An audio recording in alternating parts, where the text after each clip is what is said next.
Hi friends, welcome to Rani's kitchen. నేను మీ రాణి. Friends, ఈరోజు recipe వచ్చేసి మిర్చి బజ్జీ అండి. బయట వాతావరణం అనేది చల్లగా ఉన్నప్పుడు వేడివేడిగా ఏదైనా స్పైసీగా టేస్టీగా స్నాక్స్ అనేవి తినాలి అని అనిపిస్తూ ఉంటుంది కదా. ఆ టైంలో 10 నిమిషాల్లో పిండిని ప్రిపేర్ చేసుకుని మిర్చి బజ్జీ అనేది చేసుకోవచ్చండి. రోడ్ సైడ్ మిర్చి బజ్జీ కన్నా కూడా చాలా టేస్టీగా, హెల్దీగా, హైజీనిక్గా మనం ఇంట్లోనే ప్రిపేర్ చేసుకోవచ్చు. ఆ ప్రాసెస్ అంతా చూద్దాం. వీడియోని ఫస్ట్ నుంచి లాస్ట్ వరకు స్కిప్ చేయకుండా చూడండి. ఈ మిర్చి బజ్జీ అనేది పిండి కలిపే విధానం అంతా కూడా మీకు క్లియర్గా అర్థమవుతుందండి. వీడియోని స్కిప్ చేయకుండా చూడండి. అలాగే ఛానల్ని ఫస్ట్ టైం వాచ్ చేస్తున్న వారు సబ్స్క్రైబ్ చేసుకుని పక్కనే ఉన్న బెల్ బటన్ని క్లిక్ చేయండి. ఈ మిర్చి బజ్జీ చాలా స్పైసీగా క్రిస్పీగా వస్తాయండి. ఇంకా ప్రాసెస్లోకి వెళ్ళిపోదాం. ముందుగా ఇలా బజ్జీ పచ్చిమిర్చిని తీసుకోండి. వాటిని శుభ్రంగా కడిగిన తర్వాత నేను చూపించిన విధంగా చాకుతో ఇలా పొడవుగా ఘాట్లు పెట్టుకుని దాని లోపల ఉన్న గింజలన్నీ కూడా తీసేయండి. గింజలు లేకుండా పచ్చిమిర్చితో మాత్రమే మనం బజ్జీ అనేది వేసుకోబోతున్నామండి. గింజలు అనేవి ఉంటే మీరు ఘాటుకి మిర్చి అనేది చాలా ఘాటుగా ఉంటుంది కాబట్టి బజ్జీ అనేది మనం తినలేకపోతాం. చిన్నపిల్లలు అయితే అస్సలు తినలేరండి. గింజలన్నీ కూడా తీసేయండి. ఇలా ఒక 1/2 కేజీ మిర్చితో బజ్జీ అనేది చేయబోతున్నాను. గింజలన్నీ కూడా లోపల గింజలన్నీ తీసేసాం కదా. ఇప్పుడు ఒక మిక్సింగ్ బౌల్ తీసుకోండి. దానిలోకి 1 టేబుల్ స్పూన్ వరకు శనగపిండి వేసుకుని 1/2 టీ స్పూన్ వరకు వాము పొడి వేసుకోండి. 1/2 టీ స్పూన్ వరకు సాల్ట్ వేసుకుని కొంచెంగా జీలకర్ర పొడిని, కొంచెంగా ధనియాల పొడిని వేసుకోండి. ఇంగ్రీడియంట్స్ని వేసాం కదండి. ఇప్పుడు ఒక నిమ్మకాయ తీసుకుని కట్ చేసుకుని ఇలా అరచెక్క నిమ్మరసాన్ని ఈ పౌడర్స్లో ఈ మిక్సింగ్ బౌల్లోకి రసం వేసుకుని ఇంగ్రీడియంట్స్ అన్నీ కూడా బాగా పూర్తిగా కలిసేంత వరకు కలపండి.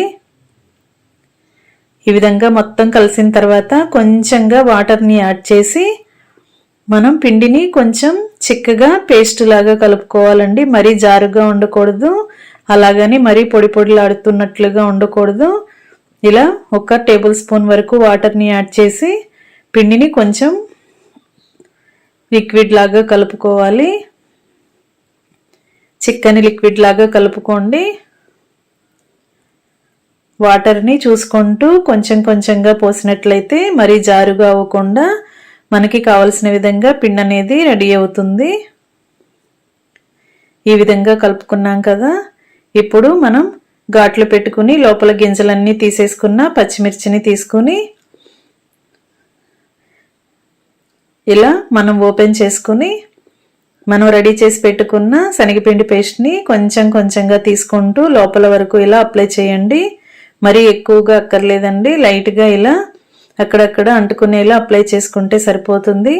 ఇదే విధంగా మిగిలిన మిర్చిని కూడా ఓపెన్ చేసుకుని కొంచెంగా శనగపిండి పేస్ట్ని తీసుకుని ఈ విధంగా లోపల అప్లై చేసుకుని మొత్తం అన్నీ కూడా ఒక గిన్నెలోకి పెట్టుకోండి.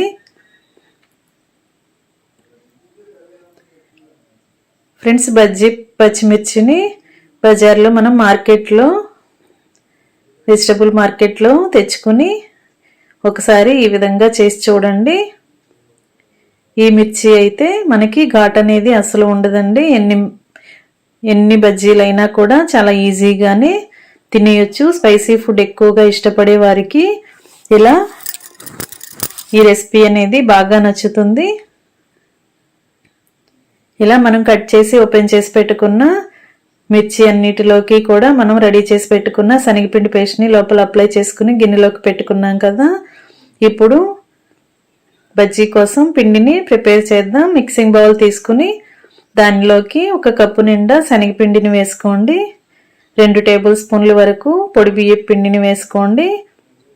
టేస్ట్కి సరిపడా సాల్ట్ వేసుకొని 1 అర టీ స్పూన్ వరకు కారాన్ని యాడ్ చేసి చిటికెడు పసుపు కూడా వేసుకుని 1/2 టీ స్పూన్ వరకు వాము పొడి కానీ వాము కానీ వేసుకోండి. క్రష్ చేసుకుని వేసుకోండి.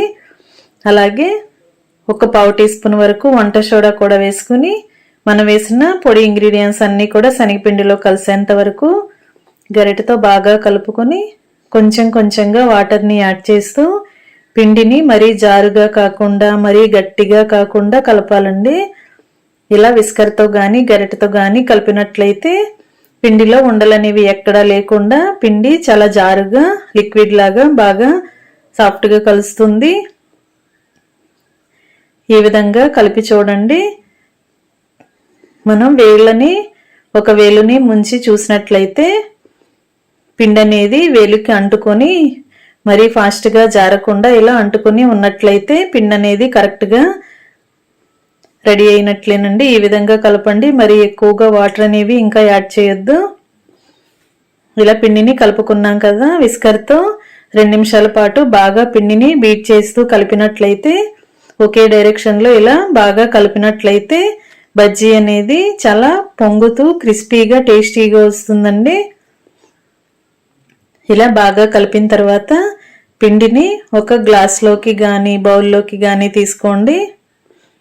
ఇలా గ్లాస్లోకి తీసుకుంటే మనం మిర్చిని డిప్ చేస్తున్నప్పుడు చాలా ఈజీగా మనం ఇలా ముంచి అలా కళాయిలో వేసేసుకోవచ్చండి. డీప్ ఫ్రై చేయటం అనేది ప్రాసెస్ చాలా ఈజీగా అయిపోతుంది. పిండి అంతా కూడా ఇలా పొడవుగా ఉన్న ఒక గ్లాస్లోకి వేసుకున్నాం కదా. ఇప్పుడు స్టవ్ ఆన్ చేసి కళాయి పెట్టుకుని డీప్ ఫ్రైకి సరిపడా ఆయిల్ పోసి ఆయిల్ కాగిన తర్వాత ఒక్కొక్క పచ్చిమిర్చిని కూడా ఇలా శనగపిండిలో డిప్ చేస్తూ కళాయిలో వేసుకోవటమే. 10 నిమిషాల్లో పిండిని ప్రిపేర్ చేసుకుని ఈ రెసిపీ అనేది కుక్ చేసుకోవచ్చండి. చాలా ఈజీ ప్రాసెస్తో టేస్టీ రెసిపీ ఇది. అందరికీ కూడా ఈ రెసిపీ బాగా నచ్చుతుందండి. మనం బండి మీద తెచ్చుకునే బజ్జీ కన్నా కూడా చాలా క్రిస్పీగా టేస్టీగా వస్తాయి. నేను చూపించిన విధంగా పిండిని కలిపి చూడండి. మీకు కూడా బజ్జీలు అనేవి చాలా టేస్టీగా వస్తాయండి.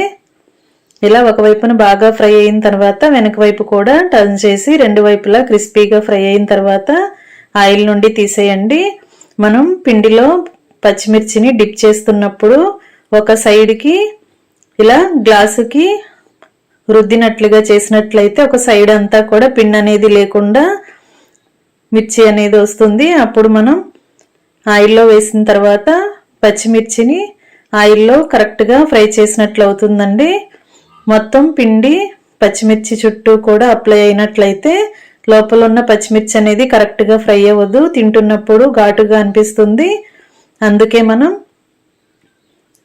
పిండిలో డిప్ చేస్తున్నప్పుడు ఒక సైడు గ్లాసు వైపుకు రుద్దుతూ పిండిలో డిప్ చేసి కళాయిలో వేసినట్లయితే పచ్చిమిర్చి అంతా కూడా లోపల వరకు చాలా క్రిస్పీగా ఫ్రై అయ్యి తింటున్నప్పుడు కూడా చాలా టేస్టీగా అనిపిస్తుంది.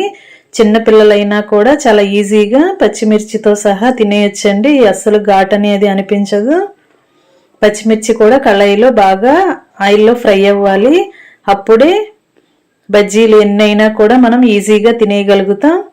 మొత్తం అన్ని డీప్ ఫ్రై చేయటం కంప్లీట్ అయిన తర్వాత స్టవ్ ఆఫ్ చేసుకుని వేడివేడి పచ్చిమిర్చిని సన్నగా కట్ చేసుకున్న ఉల్లిపాయలతో అలాగే నిమ్మరసంతో సర్వ్ చేసుకోవటమే.